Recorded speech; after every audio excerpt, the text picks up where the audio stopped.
North Hollywood, 1997, the day U.S. policing was exposed. On the morning of February 28, 1997, Los Angeles woke to a calm, sunlit day.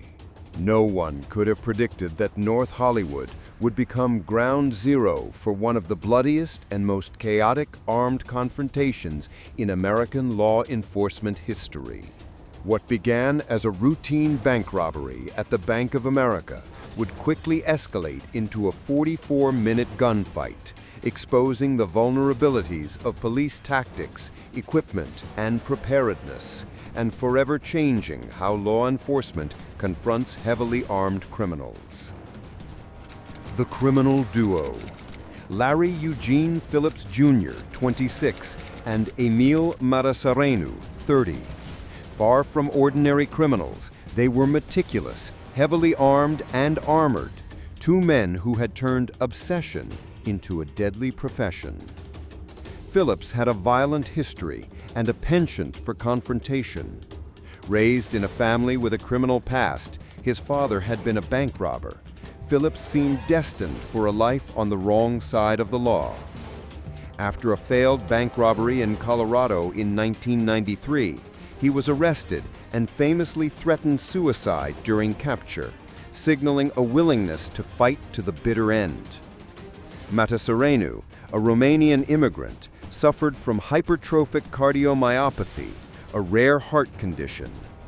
Despite this, he was obsessed with guns and tactics, finding in guns a strange refuge from his frailty.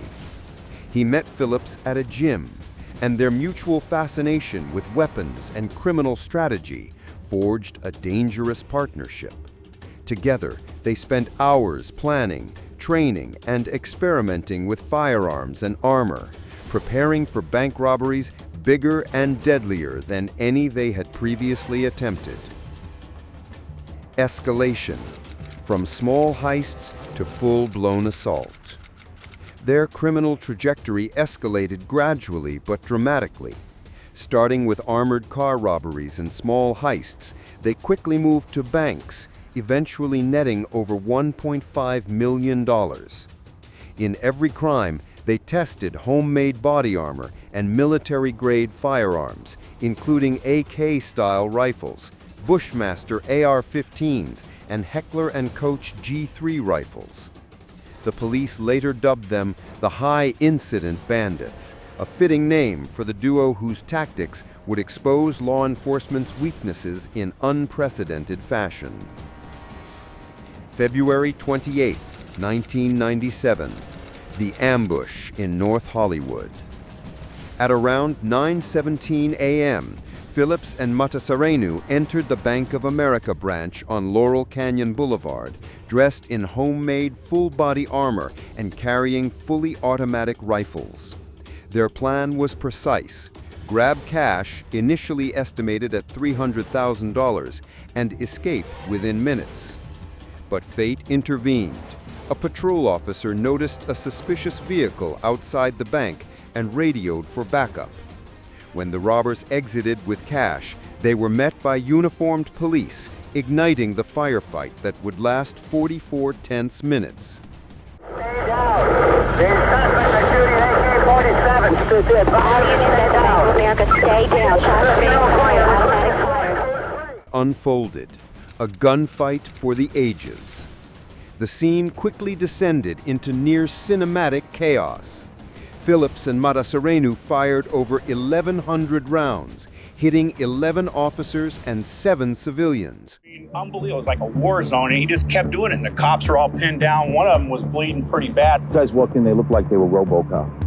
I mean, they were so heavily armed, and they looked dangerous. The one weapon that we've identified can go through a bulletproof vest at 200 yards. These are very organized, brutal bank robbery suspects. Police officers, armed primarily with 9mm pistols and shotguns, found their bullets ineffective against the robbers' reinforced armor. A chilling radio transmission captured the moment.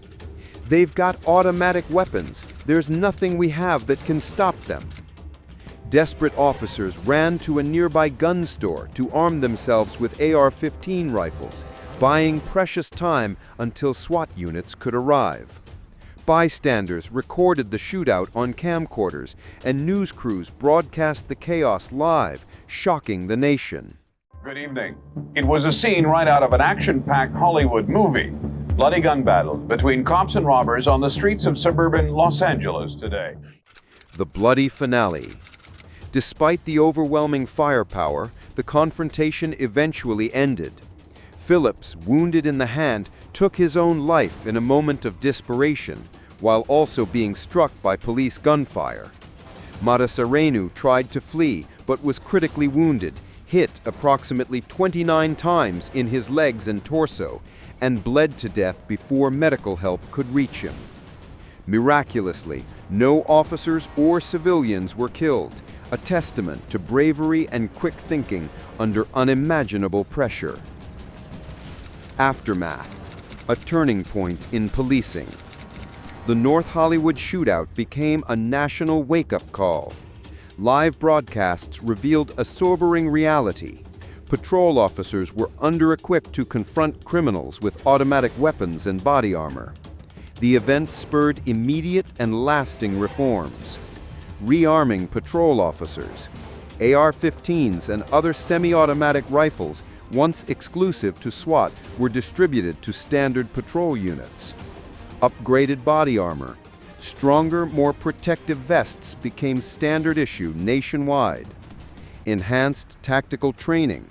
Police departments focused on coordinated strategic responses to active shooter scenarios. Public trust rebuilding. For LAPD, this marked a turning point following prior controversies, including the Rodney King incident. Influence on gun legislation. The incident fueled discussions about limiting magazine capacities and regulating firearm purchases. Legacy. Courage, chaos, and change. The North Hollywood shootout was more than a crime. It was a turning point in American law enforcement history.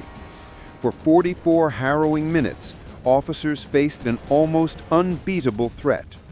Though outgunned and underprepared, they held the line, ultimately forcing an outcome that reshaped U.S. policing. Today, the shootout stands as both a cautionary tale and a testament to courage under fire, a stark reminder that preparation, proper equipment, and training can be as crucial as bravery itself.